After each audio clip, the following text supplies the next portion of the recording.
friends, today's special chicken sweet and sour சேப்பறோம். அது எப்படி செய்யுதுன்னு பார்க்கலாமா? Okay, chicken எடுத்துச்சிங்க. பைனாப்பிள் ஒரு பவுல், அப்புறம் ஹார்லன் வெங்காயம், கேப்சிகம் ஒன்று வெட்டிச்சிங்க. சிக்கன் வந்து நான் 1/4 கிலோகிராம் எடுத்து வச்சுருக்கேன். அதில் பூண்டு சேர்த்துக்கலாம். லைம் வந்து ஸ்க்வீஸ் பண்ணி விட்டுக்குவோம். உப்பு தேவையான அளவு,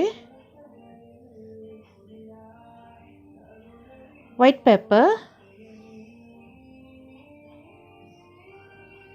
சிக்கன் ஸ்டாக் அதாவது சீசனிங் பவுடர் 1 டீஸ்பூன், எல்லாத்தையும் போட்டு நல்லா மிக்ஸ் பண்ணலாம்.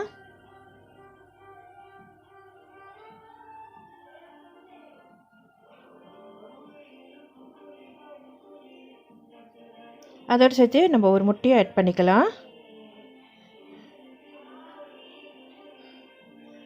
கார்ன்ஃப்ளவர் 2 டேபிள் ஸ்பூன் ஆட் பண்ணிக்கலாம். ஸோ இப்போ வந்து நல்லா எல்லாத்தையும் மிக்ஸ் பண்ணிடுவோம். மிக்ஸ் பண்ணிவிட்டு சைடில் கொஞ்சம் நேரம் எடுத்துப்போம். ஒரு 10 மினிட்ஸ் இந்த மாதிரி கொஞ்சம் நேரம் ஊற வைப்போம். நம்ம போன்லெஸ் சிக்கன் யூஸ் பண்ணுறதுனால சட்டுன்னு குக் ஆயிரும். ஸோ நல்லா மேரினேட் பண்ணணும். இப்போ நல்லா மிக்ஸ் ஆயிடுச்சு.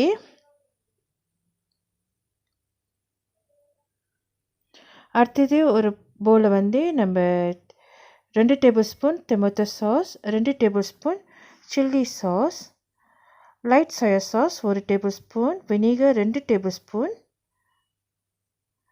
உப்பு தேவையான அளவு, brown sugar 1 table spoon, cornflour 1 table spoon போட்டுக்கலாம். எல்லாத்தையும் நல்லா மிக்ஸ் பண்ணுவோம். ஸோ இந்த மிக்ஸ் பண்ணி இந்த சாஸையும் தனியாக எடுத்து வச்சுருவோம். இப்போ நம்ம கோழி பொரிக்க ஆரம்பிக்கலாம். நம்ம ஏற்கனவே மேரினேட் பண்ணி வச்ச கோழியை வந்து பொரிக்க போகிறோம். நான் எண்ணெய் வந்து குறவா ஊற்றிருக்கேன். ஏன் குறவா ஊற்றிருக்கேன்னா, நான் இதே எண்ணெயில் பொரித்து எடுத்து பிற்பாடு இதுலேயே வந்து நான் தாளிக்க போகிறேன். எதுக்கு தாளிக்க போகிறேன்னாக்கா, ஸ்வீட் அண்ட் சவருக்கு தாளிக்க போகிறேன். ஸோ எண்ணெய் வந்து வேஸ்ட் ஆகுது. அந்த டேஸ்ட் வந்து இந்த எண்ணெயில் இருக்கும். ஸோ அதுக்கே தேவையான அளவு மட்டும் நான் எண்ணெய் ஊற்றிருக்கேன். ஸோ கோழி துண்டுகள் போட்டு பொரிப்போம். பொரிச்சு சூடான எண்ணெயில் போட்டு பொரிச்சு எடுக்கிறப்ப ஸோ ஒரு சைட் நல்லா வெந்த பிற்பாடு நம்ம திருப்பி போட்டுக்கலாம். நல்லா கோல்டன் ப்ரௌன் வர வரைக்கும் நம்ம பொரிச்சு எடுக்கிறோம்.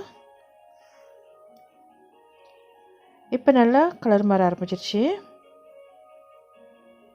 ஸோ இந்த மாதிரி நல்லா கோல்டன் ப்ரௌன் வந்த பிற்பாடு நம்ம எடுத்து தனியாக ஒரு பிளேட்டில் எடுத்து வச்சுருவோம். இதே போல் இருக்கிற பேலன்ஸ் உள்ள சிக்கனையும் நம்ம பொரிச்சு எடுத்து தனியாக எடுத்து வச்சுருவோம். அடுத்தது நான் அதே எண்ணெயில் எடுத்து சின்ன வெஜிடபிள் போடுறேன். அதாவது கேப்சிகம், பைனாப்பிள், ஹார்லன் வெங்காயம் போட்டு தாளித்து எடுத்துடுறேன். எடுத்துகிட்டு இது நான் தனியாக எடுத்து வச்சிடுறேன். ஸோ நான் எண்ணெய் எதுவும் ஆட் பண்ணலை. நம்ம மிக்ஸ் பண்ணிச்ச சாஸை இதில் ஊற்றிக்குவோம். சாஸில் ஒரு 1/2 கப் தண்ணி போட்டு நல்லா மிக்ஸ் பண்ணிக்கேன். எனக்கு ரொம்ப திக்காக இருக்கும் அதனால். ஸோ போட்டு நல்லா மிக்ஸ் பண்ணிடுங்க. ஸோ ஃப்ரை பண்ணி வச்சுருந்த சிக்கனையும் வெஜிடபிளும் இதோட ஆட் பண்ணி நல்லா மிக்ஸ் பண்ணிவிடுவோம். நல்லா ஸ்டர் பண்ணி விடுவோம். அவ்வளோதான், நம்மளோட ஸ்வீட் அண்ட் சவர் சிக்கன் இஸ் ரெடி. ரொம்ப ஈஸியான சமையல். இதை எடுத்து ஒரு மங்களை வச்சு மேலே ஒரு ஸ்ப்ரிங் ஆனியன் போட்டு சர்வ் பண்ணலாம்.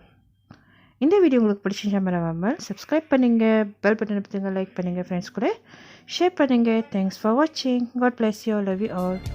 Take care, bye bye, happy cooking and enjoy the food.